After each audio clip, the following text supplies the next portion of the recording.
5 August ছাত্র আন্দোলনের সাথে যোগদান করে মিছিলে গিয়েছেন। যাওয়ার পরে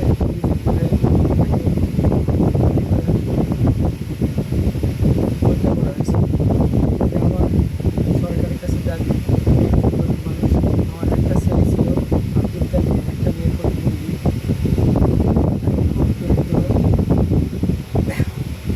আমার একটাই সরকারের কাছে আবেদন, আমাদের যারা অসুস্থ আমাদের ছেলে হত্যাকারী বিচার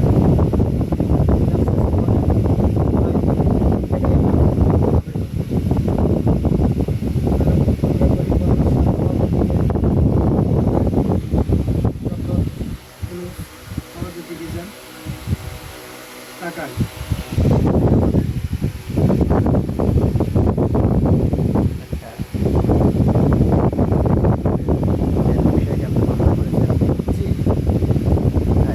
নারায়ণগঞ্জ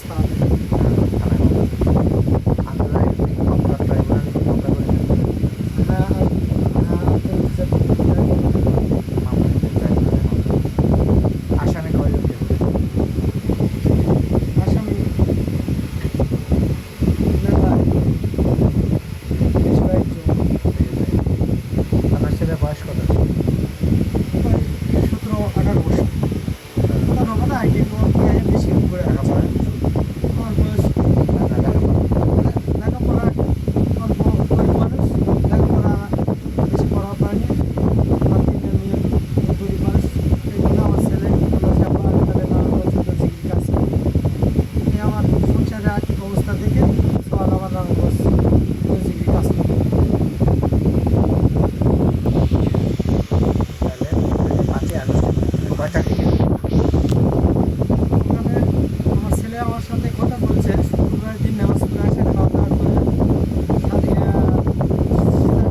7:30 থেকে আমার সাথে ফোন দেওয়া বলেছে যে আপনার দিন কেমন আছে। বলছি যে আমরা ভালো আছি, কেমন আছে। তখন বলেছে যে আমরা ভালো আছি, খাওয়া দাওয়া করছে বাবা, এটা কিছু বললে আমার কোনো ওষুধ করছে, হয়তো আমার ওষুধ ডাক্তারের কাছে গিয়েছি। পরে কথা যে আপনার পরে কথা বলবো, এগুলো সালা আমার সাথে আর কথা হয়নি। 5:30টার দিকে একটা ছেলে ফোন দিয়ে আমার কাছে বলছে, অনুমানিক আমরা আমার ডেলিভারি করবো, আমার প্লেয়ার ডাক্তারের কাছে গেছি। সেখানে ফোন দেওয়া 5:30টার দিকে ফোন দেওয়া করতে ছেলে এক ছেলে ফোন দিয়ে চাকরি রাসেলের আব্বা, আমি বলছি আবার কে বলছেন? বলছে আমরা ঢাকা নারায়ণগঞ্জ থেকে বলছি, রাসেলের কোনো ভুল লাগছে, আপনার তাড়াতাড়ি আসেন। আমার একটুখানি পরে গেছে, পরে আমার বিয়ে সময় বলছে ভালো করে শোনো। পরে আমরা বলেছি বাবা আমরা নওগাঁর বাড়িতে আছি, আমার ছেলে গেছে আমার ফুলতো ভাইয়ের সাথে, বলছে যে তার ফুলতো ভাইও ঢাকা মেডিকেল আসবে বলে। পরে আর এক ছেলে 5-10 মিনিট পরে আমার ফোন দিচ্ছে, একটু চাকরি তাড়াতাড়ি আসে, রাস্তার অবস্থা খারাপ। পরে আমার ফুলতো ভাইয়ের কাছে ফোন দিয়েছি, কিছু করেনি। 2-3 বার দেওয়ার পরে ফোন রিসিভ করছে। আমি বলছি ভাই ফোন দাও, বলছি ভাই আসলে ফোন তুলে লেগেছে অমুক ইয়ার, তাড়াতাড়ি যা, 2 ছেলে ঢাকা মেডিকেল নিয়ে গেল, তাড়াতাড়ি আমার সলের কাছে যা, আর সলের কাছে কেউ দেয়। পরে বলছে যে আমি বাসা থেকে এই তো কিছুক্ষণ আগে তো ওখান থেকে আসবো। এরপরে আমার সাথে আর ছেলেরা কথাবার্তা বলে নিয়ে বলুন, তারপর আমার আত্মীয় স্বজনদের কাছে ফোন দিয়ে জানানো যে তাকে আজ আমার সল ঢাকা মেডিকেল নিয়ে আছে, গুলি লেগেছে, তাড়াতাড়ি তোরা যা। আমার পিটি জামাই আমার মামা শহুর মামা আর একজন কে আসলো, তার কাছে ফোন দেওয়া করলো যে দেখ তোমার শালা ঢাকা মেডিকেলে যাও তোমার জামাই। পরে ঢাকা মেডিকেল ভর্তি করে 2 ছেলে আসলো, আমার চাকরি করে, পড়ার চাকরি করে। এবার আবার আমার নিজের থাকে তাদের আসবার বড় ভাই আমাকে থাকাতে সম্ভব না, আমরা চাকরি করি। এরপরে একদিন থাকিছে পরের দিনে আমাদের আমাদের ভাই ভাই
যে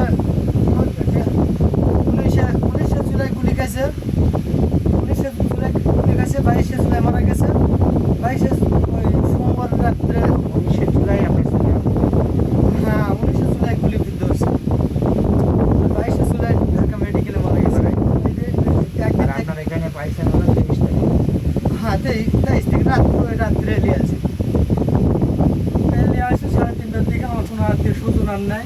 আর সকাল 10টার সময় করার কথা বলে সবাই চলে গেছে, বাড়ি ঘর নেই, কেউ কে থাকে, একজন থাকে লাশ কোথায় রাখছিলেন? ওই খোলাতে। হ্যাঁ ওই টাকা বলে যাওয়ার সময় ওখানে গোসল টোসল করে থাকা। এই আত্মীয় স্বজন সবগুলো পরের কাছে এমনি ফোন দিয়ে বললো হচ্ছে ভাই মাটি দিয়ে দাও। এই সবাই ধরলো, আমরা তখনও পাগল। এরপরে যায় রাত মাটি দিয়ে, আর 3টা বাজে ফজর মাটি দিয়ে আসে, ফজর আসা দিচ্ছে। এই তো অবস্থা।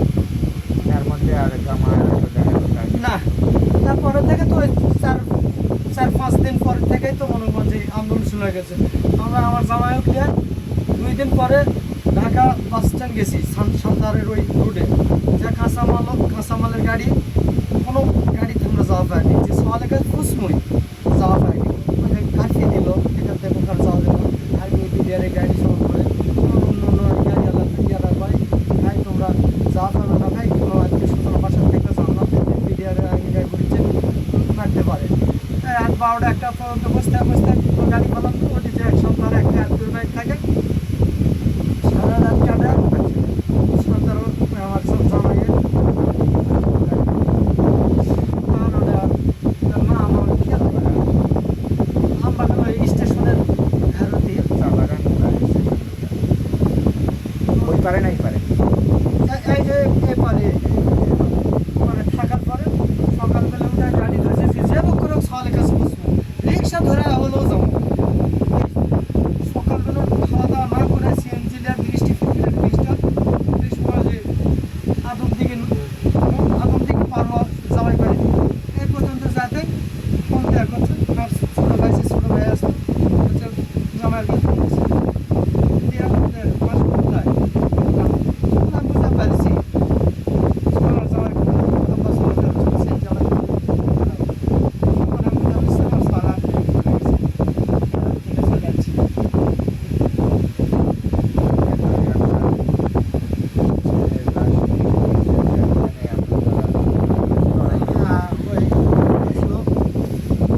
পরে 2 দিন পরে ওই যে যার সঙ্গে দিয়ে পড়াশোনা কাজও বলুন, 2 দিন পরে আমার সবার কাছে আছে। আসার পরে একটা রাত থেকেছে, ওই রাত্রেই আর আগে দিকে কখন করছে ওই সময় কাজটি থেকে না না না গাজর করে পোস্টমর্টম হ্যাঁ সব কিছু কাগজপাতি পোস্টমর্টম করে পাঠায়। পোস্টমর্টমে কি কারণ লিখছে ওই শর্টকাট ওটা লিখছে? হ্যাঁ ওই সময় তো ওটা লিখতেছিল না, আপনারটা কিভাবে লিখে দিল? না লেখছে কাগজটা দেখাও।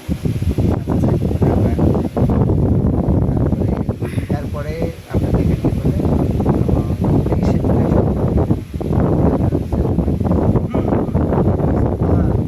তারপরে এখানে ইসলামের মানে দেখা করছে 8 দিন পরে জামাতের লোকেরা আসা 1 লক্ষ টাকা দিয়ে গেছে। জামাতের লোকেরা আসার দেখা করে 1 লক্ষ টাকা দিয়ে গেছে। আবার কয়েকদিন পরে বিএনপি লোকেরা আছে, তারা টাকা পয়সা কিছু দেয়, জামাতের লোক 1 লাখ টাকা দিয়েছে। আবার 1 মাস পরে জামাতের লোকেরা আবার আসা ক্যাশে 2 লাখ টাকা দিয়েছে। আর সরকার থেকে এই 15 দিন আগে 15-20 দিন হয়ে গেল 10 লক্ষ টাকার চেক দিয়েছে। মায়ের নামে 5 লাখ, আমার নামে 5 লাখ, এটা সঞ্চয়পত্র ইয়ে করে দিচ্ছে। আর জুলাই ফাউন্ডেশন থেকে প্রথম দিয়েছিল 5 লাখ টাকা, রাজশাহী যে দিয়ে আসলাম 5 লাখ টাকা দিয়েছে। আর ওই জামাতেরা দিচ্ছে 2 লাখ। আর ডিসি মহোদয় ওখান থেকে দিচ্ছে 220 টাকা দিচ্ছে। 9 লাখ। জি জি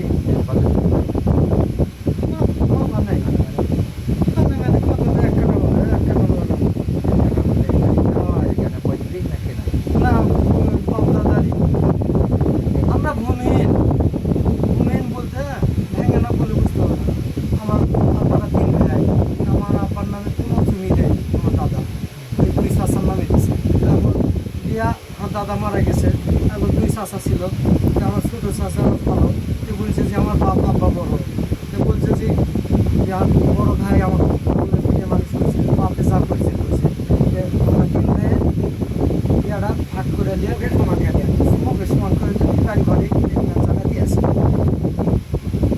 বাড়িঘর ছাড়ার জমি নেই। না, কোনো কিচ্ছু নেই, আমার জায়গা নেই। আমি ওই কৃষি কাজ করি, ওই আগে রিক্সা চালাই, দেখা যায় রিক্সা চালাই, এদিকে খেত খাবার, মেয়ে বিয়ে দিছি ওইটা। আর একটা প্রতিবন্ধী ওখানে বসে আছে। আর্থিক যে সুবিধাগুলো পেয়েছেন এই টাকাটা এটা জমি দিছি, ওই 1 টাকা জমি দিছি, বন্ধ কি? বন্ধ জমি দিছি। আর ওটা সুবিধাটা আমার ওইটা আছে। তোমাদের পাশাপাশি একটা পাবেন আর্থিক সুবিধা তাতে চলতে পারবেন। তারপরও আমি আমার ছেলের যে 10 টাকা সরকার দিলে আমি সুদ খাবো না, ঠিক আছে, তারপরে আমি সুদ খাবো না। সুদ খাবেন না ওইটা আলাদা বিষয়। আপনার যে টাকাটা দিচ্ছে সরকার আপনার গায়ের যে পাঞ্জাবি আছে ওটা সুদের টাকা, আপনার যে মসজিদ তৈরি হয়েছে ওটা সুদের টাকা। সেটা তো আমি আর দেখতে পাচ্ছি না। ডিরেক্ট দেখতে না পান কিন্তু বাস্তবতা নেই। বাস্তবতা যেটা সেটা আপনার শিখে ঘন্টার উপরে ফ্যান চলতেছে ওটা সুদের টাকা। আপনি অন্যভাবে এটা সুবিধাটা নিতে পারেন, সমস্যা নাই। এটা যাই হোক, আজকে যেহেতু সময় খুবই সংক্ষিপ্ত, আমরা চাচ্ছি যে জুলাই ফাউন্ডেশন থেকে যে আপনাকে যে সুবিধা দিচ্ছে সরকার যেটা দিচ্ছে এটা হলো আর্থিক সুবিধা। আর আমরা চাচ্ছি যে জুলাই ঐক্যনামে একটা সংগঠন, এই সংগঠন অরাজনৈতিক হবে, এদের সাথে রাজনৈতিক সম্পর্ক থাকবে না। এই শহীদদের এবং আহত যারা হয়েছে, যারা আন্দোলন করেছে, লক্ষ্য উদ্দেশ্য নিয়ে আন্দোলনটা হয়েছে, সেই লক্ষ্য পূরণে যারা এই সংগঠনটা শক্তিশালী ভূমিকা রাখে এবং শহীদদের স্মৃতি ধরে রাখতে পারে, এটা হলো আমাদের উদ্দেশ্য। আমরা চাই যে আপনারা তার সাথে সম্পৃক্ত কাজ করবেন, আমরা বাসা থেকে সহযোগিতা করবেন। এই যেটা বলার জন্য মেনলি আমরা আসি। আজকে আমরা এই পর্যন্তই, আজকে